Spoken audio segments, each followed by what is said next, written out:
tem dificuldade de lidar com o não de Deus. Como assim, pastor? Exatamente. Na conversa, eu lembro que eu disse, foi rápido.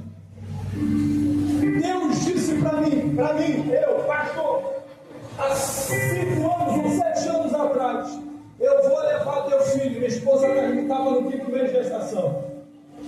Quando a criança nasceu, a gente sepultou, eu acho que eu já falei isso aqui, a gente sepultou, que eu voltei para casa, eu estou em casa chorando, eu entrei em casa chorando, passei a mão no berço, depois de 5 longos meses, curtindo uma gestação gemilar, de repente eu chego no quarto que está tudo pronto, esperando que a bondade de Deus se manifeste. De repente Deus grita no quarto para mim e fala: eu não disse para você que eu levaria o teu filho? Pois é, a bondade de Deus também se manifestou levando o meu filho. Só que a gente, quando olha para Deus, a gente vê mais um Deus que dá as coisas do que um Deus às vezes que se cala para ensinar a gente em ambientes de silêncio, que mesmo no silêncio Ele continua cuidando da gente. Aleluia! Só que essa dificuldade de olhar para Deus como Deus que se cala, mas continua cuidando da gente. Deixa eu te dar uma palavra de verdade, irmão. A gente é muito levado por aquilo que a gente está vendo. Mas se eu disser para você que a misericórdia e a graça de Deus acompanham você até esse ponto, você acredita nisso? Quando a Bíblia diz que os anjos ou anjo do Senhor faz o quê? Acampa ao redor daqueles que o temem e os livra. A ideia do salmista e a ideia, a expressão acampar aqui. Quem já acampou nas matas aqui? Quem já acampou? A ideia do acampar aqui é justamente a ideia do acampamento. Ele acampa. E a ideia do acampamento é: hoje eu estou aqui, enjoei no lugar. Eu tiro o acampamento daqui e monto o acampamento em outro lugar. A ideia do Deus acampa, ou do anjo acampa é: hoje eu estou aqui, quando eu me desloco daqui para um outro lugar, o Deus que está aqui é como se Ele desmontasse o acampamento e fosse para um lugar aonde eu estou. Qual é a ideia então, pastor? A ideia é a ideia de um Deus que está em movimento cuidando da gente. Pastor, você viu? Não! Só que no caminho que a gente fez da nossa casa até chegar no culto, meu irmão, eu vim debaixo de chuva. Já largaram. O caminho que a gente saiu de casa para chegar até aqui, você não viu. Mas talvez ele foi de bala perdida, acidente de carro. É como se ele fizesse isso e dissesse para você: pode passar que eu estou te dando cobertura. Então, para a gente lidar com a bondade de Deus e com o silêncio de Deus, a gente não pode medir a Deus por aquilo que está diante dos nossos olhos. Pastor, e o que tem a ver então o Salmo 123 com a introdução que o Senhor está falando? Tudo! Porque se você for ler o Salmo de número 103, eu anotei pelo menos 15 razões porque ele vai dizer no verso 1, no verso de número 2, ele vai bem dizer, ele não vai dizer para o Espírito bem dizer ao Senhor. Ele não vai dizer para o corpo bem dizer ao Senhor. Ele vai dizer para a sua alma bem dizer ao Senhor. Nessa tricotomia de que nós somos feitos corpo, alma e espírito, porque então, pastor, que ele vai dizer: bendize sobre alma ao Senhor, e tudo que é em mim, esse tudo está se alastrando e alcançando corpo e espírito. Alma, sede das emoções. Então ele está dizendo: o que eu estou sentindo aqui vai reverberar. Aonde? No meu corpo. Eu expresso adoração a Ele. No meu espírito, que testifica com o Espírito de Deus. Então é por isso que ele está dizendo: bendiz, ó minha alma, ao Senhor. Olha, ele não vai dar uma adoração parcelada, ele vai dizer que tudo o que há. Ele não está falando falando de pedaços, ele não está falando de restos, ele não está falando do que sobra, ele não está falando se dá eu entrego, se não dá eu não dou. Ele não está falando sobre isso, ele está dizendo: bendiz a minha alma, Senhor. Tudo que há em mim. Você tem voz, diga glória a Deus. Você tem ouvido, diga glória a Deus. Você tem olhos, diga glória a Deus. Você respira, diga glória a Deus. Então tudo que há em nós bendiz ao nome do Senhor. Então ele está falando sobre uma totalidade de uma entrega que ele dá para Deus. Não é às vezes o modo que a gente trata. A expressão do salmista aqui, ele está olhando para Deus em um todo. Porque a experiência do Salmo 103, alguns dizem que esta experiência em que ele escreve o Salmo de número 103 é uma experiência onde a enfermidade bateu a sua porta, em que ele caminha pelo vale da sombra da morte, mas a graça que está recheando o Salmo de número 103, essa graça que visita o salmista, vai arrancar de dentro dele aquilo que a tristeza não arrancou, que a luta não arrancou, que o deserto não arrancou. O que a graça arrancou dele? A graça fez ele suspirar e dizer: bendiz, ó minha alma, ao Senhor. Aleluia.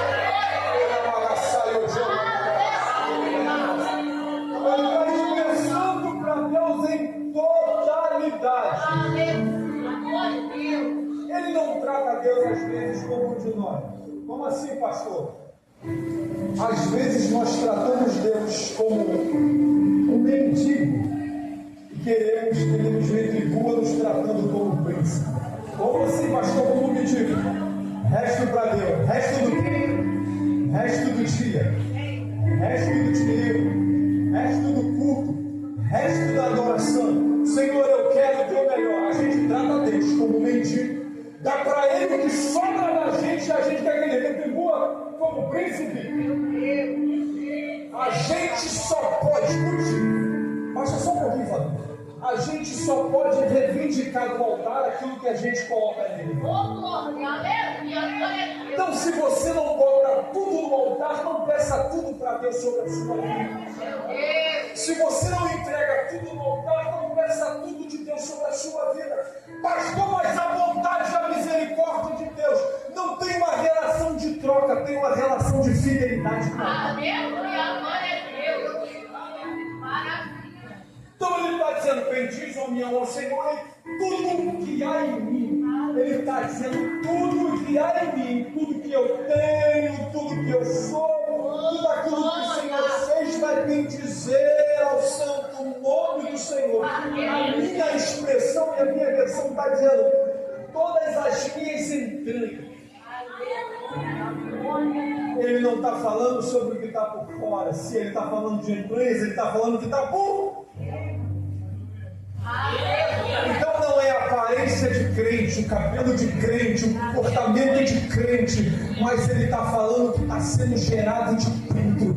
Não deixe o diabo arrebatar do teu coração que é de Deus. Aleluia! As palavras do salmista no verso de número 1, no verso de número 2. Verso de número 2, ele repete a mesma expressão: bendiz, ó minha alma, Senhor, e não te esqueças de nenhum dos teus benefícios. O Salmo de número 116, verso 12, que a gente usa muito para os nossos cultos de ações de graça, que darei ao Senhor por todos os benefícios que Ele tem feito. É quase que uma junção do que Ele vai entregar nos versículos que eu vou dizer para você já já. Porque Ele vai dizer, no verso 1 do Salmo 116, eu amo ao Senhor, porque Ele fez. Ele não está falando da razão do seu amor só por causa daquilo que Deus fez. A razão daquilo que Deus fez é explicativo que ele está dizendo. Eu amo ao Senhor porque o porquê é aquele explicativo no Salmo 116, verso 1. Eu amo ao Senhor porque... Eu vou explicar. explicar para você por que eu amo o Senhor. É isso que ele está dizendo. Em Salmo de número 103, quando ele está dizendo no verso 2, no verso 1 e no verso 2, bendiz ou me ama o Senhor, e tudo que é em mim bendiz o teu nome, e não te esqueça de nenhum dos teus benefícios. Aí ele começa no verso 3. Por que ele vai bendizer o Senhor? Por que ele vai chamar todas as suas entranhas e vai direcionar a sua vida para um lugar só? Meu irmão, para quem você está direcionando a tua adoração?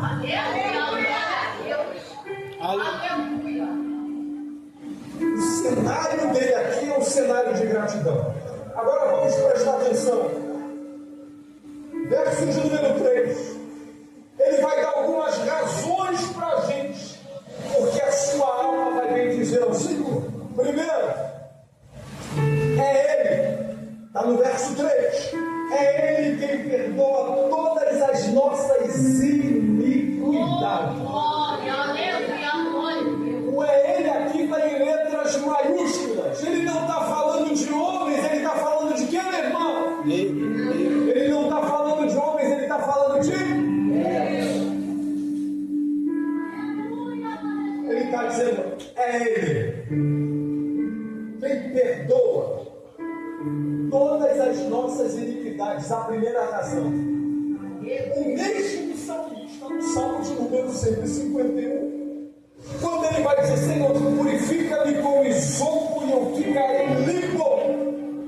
Eu pequei, somente contra ti eu pequei. A expressão dele é, eu pequei, somente contra ti eu pequei. Em outras palavras, ele está dizendo, o que eu fiz para os homens é natural, mas agride a tua santidade. Então o que ele está dizendo é Ele que perdoa as minhas iniquidades. Não é fulano, não é ciclano, não é irmão bombado da oração, não é um pastor bombado da revelação. Ele vai até alegrar você, mas perdoa pecado e só Ele perdoa. Segundo, e eu já caminho para o final, segundo, é Ele quem sara todas as tuas enfermidades. Quando ele está falando de enfermidade, ele está falando do Jeová Rafá, do Deus que cura. Ele está falando de todas as enfermidades, ele não está falando sobre algumas enfermidades. Então esse negócio que ele pode curar o câncer, mas não pode curar a dor de cabeça, que ele pode abrir uma porta, mas não pode fazer ressuscitar, meu irmão. Ele é Deus de todas as enfermidades. Aquilo que a gente nem imagina, foi o que Paulo falou. Muito além do que nós pedimos ou pensamos, é aquilo que o Senhor fala. É Ele quem reduz, ou Ele quem resume a nossa vida. É Ele quem nos livra da cova. Quarto, é Ele que nos coroa de graça. Há uma razão por que nós estamos aqui. Qual é a razão, pastor? Graça é a razão por que nós estamos aqui. Quinto, Ele te coroa de misericórdia.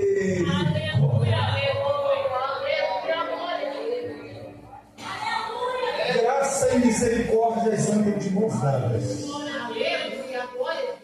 O que ele está falando é o que ele está vivendo e ele está escrevendo. E essa palavra alcançou a gente.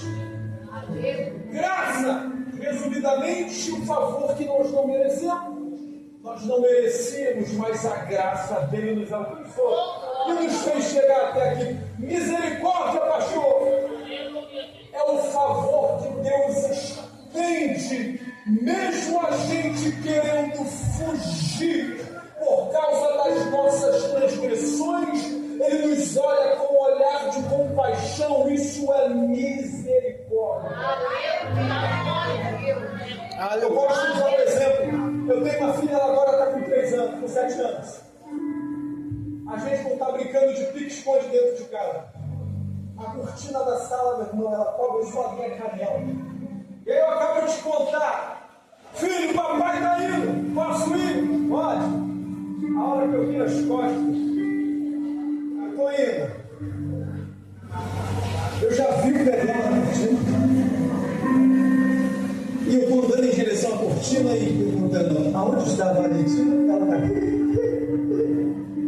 Eu já vi os pés. Só que se eu for ali tirar a cortina, vai tirar a graça da brincadeira. Isso é misericórdia. Ele já viu a nossa transgressão. Só que ele vai dar. É o que Jeremias vai dizer. As misericórdias do Senhor são novas a cada manhã. São dias de recomeço. Ele viu teu pé debaixo da cortina, mas ele está te dando chance de recomeçar de novo. De se arrepender e voltar para ele. Misericórdia e graça andam de mãos dadas. Ele farta a tua velhice de bem. Sétimo, ele renova a tua mocidade como a da águia. Oitavo, ele é justiça. Ele é alívio dos oprimidos. Décimo, ele é bom. 11º, ele é longânimo. 12º, ele é benigno. 13º, ele não nos trata segundo os nossos pecados. Aleluia! Tudo que eu estou falando para você está no Salmo 103. Ele não nos trata segundo os nossos pecados. Dá uma rebobinada rapidinho aí na vida da tua vida, onde você está agora. Se você nasceu no Evangelho, glória a Deus pela sua vida. Mas tem gente que não tem a mesma graça que você. Tem gente que vem lá da boca de fumo. Tem gente que veio do vício. Tem gente que estava com arma na cabeça. Tem gente que estava dentro do baile. Mas a graça dele olhou para a gente. Aleluia! Glória a Deus! Os homens apontaram para mim e para você e disseram: não tem mais Jaime, não tem mais jeito. Esse vai morrer do jeito que está. Tinha gente olhando para mim e para você dizendo: ali tem traficante, tem beberrão, ali tem alguém que a vida e a droga vai consumir. Mas Deus estava olhando para a gente dizendo: tem profeta ali, tem mulher de oração ali, tem pastor da graça. Graças de Deus essa palavra. Acredite, enquanto a gente olha julgando, Deus olha com graça e misericórdia. Ele está alcançando a tua casa para quem dizia que estava perdido lá. Tem mão de Deus alcançando hoje. Aleluia! Ele não nos tratou segundo os nossos tempos. Aleluia, graças a Deus. 14º e penúltimo item é esse. Glória a Deus. Ele diz: ele é como um pai. Aleluia. Mas a gente nunca se comporta como um filho. Ele está dizendo, a expressão dele no Salmo 103 é: ele é como um pai. Mas o comportamento nosso não condiz às vezes com o comportamento do filho. Mas se ele é como um pai, e o pai que é pai tem paciência de sentar, pai que é pai, tem paciência de sentar para ouvir o filho, e filho que é filho senta para ouvir os conselhos de Deus. Aleluia. 15º, e eu encerro aqui.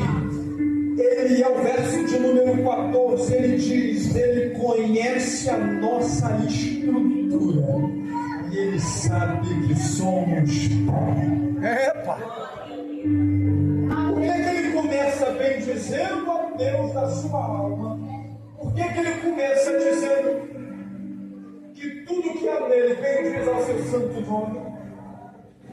Ele vai destilando o salmo falando da graça de Deus, daquilo que Deus é, declarando sobre Deus os atributos que ele tem, manifestando graça sobre a sua vida. Muito simples.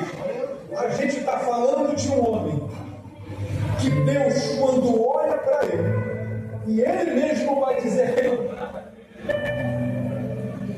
a gente, segundo as nossas iniquidades, porque mesmo esse homem, e esse salmo, só a título de curiosidade, dos 75 salmos que Davi escreveu, esse salmo de número 103 faz parte desses 75 salmos que Davi escreveu. É uma canção que ele escreve, Deus declarando para Deus os seus atributos atributos e quem Ele é bom. Se Ele está dizendo para a sua alma, bem dizer ao Senhor e tudo que há nela, Ele está olhando para o Deus e dizendo: esse Deus te conhece a minha alma, conhece a minha estrutura. Aleluia. Você lembra o que Jesus disse? João capítulo de número 14. A conversa dele com os discípulos, falando a respeito do Espírito Santo. Ele diz: não se turbe o vosso coração. Crede em Deus e crede também em mim. Na casa do meu pai, aí ele está falando de estrutura, na casa do meu pai há muitas moradas. Se não fosse assim, eu não teria dito isso a você. Este lugar é o lugar para onde eu vou. E esse lugar para onde eu vou, vocês também vão ir.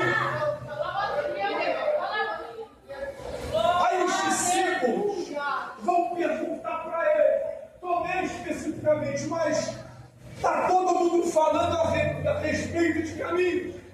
E qual é o caminho que a gente segue? Jesus vai olhar para ele e vai dizer: eu sou. Para a sua estrutura eu sou o caminho, para a sua estrutura eu sou a verdade, e para a sua estrutura eu sou a vida. Ele conhece a nossa estrutura, e é dentro dessa estrutura que Ele conhece essa noite, que Ele está visitando o meu e o teu coração. Pastor, foram 50 anos até aqui, o mesmo Deus que há 50 anos atrás, quando colocaram o pé nesse altar aqui, quando essas portas foram abertas, é o mesmo Deus que atravessou 5 décadas e está aqui essa noite. Meu Deus, escute, o tempo vai passar, as estruturas vão passar, os homens vão passar, mas o Deus que é imutável, Ele permanece o mesmo. Então, o que é que nos faz bem dizer o nome do Senhor essa noite, pastor? O Deus que é imutável. Você pode levantar uma das suas mãos para celebrar ao Deus que é imutável. Ao Deus que é imutável. Eu não sei se eu posso, pastor, pedir a igreja para ficar de pé. A última irmã que cantou uma canção aqui para tirar as ofertas, ela está aí ou foi embora? Ei, repete o louvor aqui, amiga. Eu quero encerrar essa palavra cantando essa canção mais uma vez. Existe um Deus no céu. Quem é esse Deus? É o